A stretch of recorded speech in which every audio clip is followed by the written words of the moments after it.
CSO کے عظیم اور جلیل نام میں آپ کی سلامتی ہو۔ میرا نام پادری پروفیسر ٹونی ولیم ہے۔ روزوں کے ایام میں خداوند کے کلام میں سے سیکھنے اور سکھانے کا عمل جاری و ساری ہے۔ آئیں میرے ساتھ خداوند کے کلام میں سے دیکھیے یوحنا رسول کی معرفت لکھا گیا انجیلی بیان، اس کا 14واں باب اور اس کی 9ویں آیت خداوند کے کلام میں سے ہم دیکھیں گے۔ یہاں پر لکھا ہے، یسوع نے اس سے کہا، اے فلپس، میں اتنی مدت سے تمہارے ساتھ ہوں، کیا تو مجھے نہیں جانتا؟ جس نے مجھے دیکھا اس نے باپ کو دیکھا۔ تو کیوں کر کہتا ہے کہ باپ کو ہمیں دکھا؟ خداوند کے کلام کے پڑھے سنے جانے پر اس کی برکت ہو۔ اپنے خالق کو جاننا ہر مخلوق کی خواہش ہوتی ہے، اور یہ بات ہر انسان میں پائی جاتی ہے۔ ہر انسان اپنی ذات میں یہ سوال اٹھائے یا نہ اٹھائے، کبھی نہ کبھی زندگی میں بندہ یہ سوچتا ضرور ہے کہ میں اس دنیا میں کیوں ہوں، میں اس دنیا میں اس وقت پر یہاں موجود کیوں ہوں، میں اس دنیا میں اس سے پہلے کیوں نہیں آ گیا، میں اس دنیا میں اس دور کے بعد کیوں نہیں پیدا ہو گیا۔ یہ تمام سوال اپنی روزمرہ زندگی میں ایک دفعہ نہیں سینکڑوں دفعہ ہم اپنی زندگی میں دہراتے ہیں اور پوچھتے ہیں، اور یہ جاننے کی کوشش کرتے ہیں کہ اس وقت میں یہاں پر کیوں ہوں۔ اور یہ سوال کہیں نہ کہیں ہمیں لے کر جاتے ہیں اس ہستی کی طرف جس نے تاریخ کے اس مقام پر آپ کو دنیا میں بھیجا کہ آج 2023 میں آپ اور میں مل کر خداوند کے کلام کو سیکھ سکیں۔ آج میں یہاں ہوں کیونکہ اس نے مجھے تاریخ میں اس جگہ پر رکھا، آپ یہاں پر ہیں کیونکہ اس نے تاریخ میں آپ کو یہاں پر رکھا۔ یہ ساری باتیں جاننے کے باوجود ہم بھی کبھی کبھی خدا کو وہی کہتے ہیں جو یہاں پر فلپس خدا کے سامنے گزارش لے کر حاضر ہے۔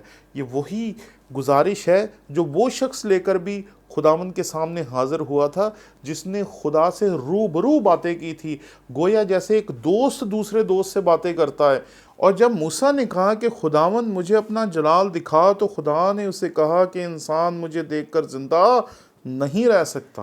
اور کئی مرتبہ ہم کتاب مقدس میں اس بات کو بار بار دیکھتے ہیں کہ خدا کو کبھی کسی نے نہیں دیکھا، خدا کو دیکھ کر انسان زندہ نہیں رہ سکتا۔ اور جب ہم یوحنا کی انجیل اس کے پہلے باب کی 18ویں آیت پڑھتے ہیں تو وہاں پر ملتا ہے کہ خدا کو کبھی کسی نے نہیں دیکھا، اکلوتا بیٹا جو باپ کی گود میں ہے اس نے اس کو ظاہر کیا، یعنی کہ خدا کا جو بیٹا ہے اس نے باپ کو ظاہر کیا ہے۔ اور یہاں پر مسیح خداوند یہی بات ہے جو فلپس سے کہتے ہیں۔ فلپس نے اس سے کہا، اے خدا باپ کو ہمیں دکھا، یہی ہمیں کافی ہے۔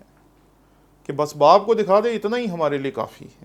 یہاں پر مسیح خداوند اسے کہتے ہیں کہ میں اتنے عرصے سے تمہارے پاس ہوں، اور جیسے کہ یوحنا لکھتا ہے کہ خدا کو کبھی کسی نے نہیں دیکھا، اکلوتا بیٹا جو باپ کی گود میں اس نے اس کو ظاہر کیا۔ تو مسیح خداوند اسی حقیقت کو اس پہ ظاہر کرتے ہیں جب وہ 9ویں آیت میں کہتے ہیں، میں اتنی مدت سے تمہارے ساتھ ہوں، کیا تو مجھے نہیں جانتا؟ جس نے مجھے دیکھا اس نے باپ کو دیکھا۔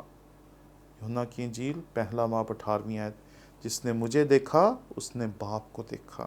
جس نے مجھے دیکھا اس نے خدا کی محبت کو دیکھا کہ خدا کی محبت کیسی ہے، وہ انسان کے لیے کس حد تک آ گیا، خدا کی قدرت کیسی ہے کہ اس کی قدرت کیسے لوگوں کے لیے کام کرتی ہوئی دکھائی دیتی ہے، کیسے لوگوں کی زندگیوں میں بھلائی اور بہتری پیدا کرتی ہوئی دکھائی دیتی ہے۔ خدا کی عظمت کیسی ہے، وہ کتنا عظیم ہے کہ وہ جنگلوں میں بھی چلا جاتا ہے، وہ ویرانوں میں بھی چلا جاتا ہے، وہ بیماروں کے پاس چلا جاتا ہے، وہ کوڑیوں کے پاس چلا جاتا ہے تاکہ انہیں شفا دے سکے، ان کی زندگی میں تبدیلی پیدا کر سکے۔ یہ اس کی عظمت ہے کہ وہ نیچے سے نیچے جا سکتا ہے۔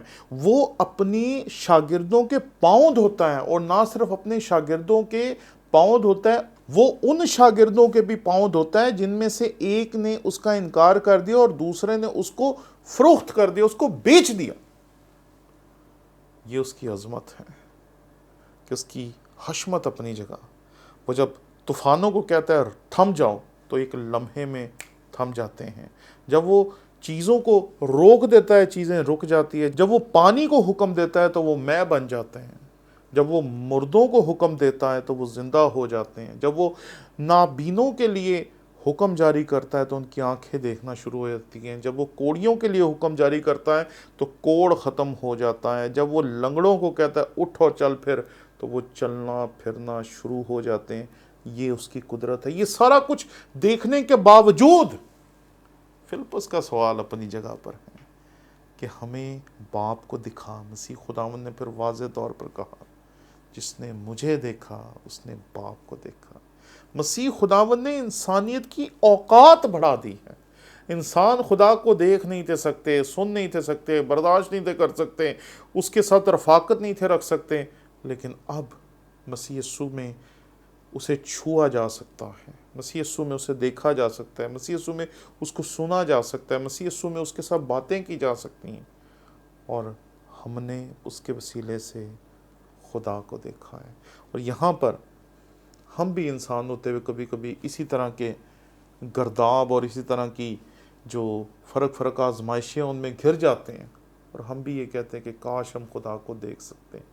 حالانکہ جیسی خوبصورت اور واضح خدا کی شبیہ مسیح خداوند میں دیکھ سکتے ہیں, اور جیسے خوبصورت انداز میں ہم مسیح یسوع کے ذریعے سے باپ کو جان سکتے ہیں, اس کی قدرت کو, اس کی عظمت کو, اس کی محبت کو, اس کے پیار کو, ان تمام چیزوں کو جان سکتے ہیں. یہ اس نے ہماری اوقات بڑھا دی ہے کہ ہماری اوقات ہی نہیں تھی کہ ہم خدا کو دیکھ سکتے, سن سکتے, برداشت کر سکتے, جان سکتے, پیار کر سکتے, لیکن اس نے ہمیں یہ سب کچھ کرنے کے قابل بنا دیا. پریز دی لارڈ. آمین.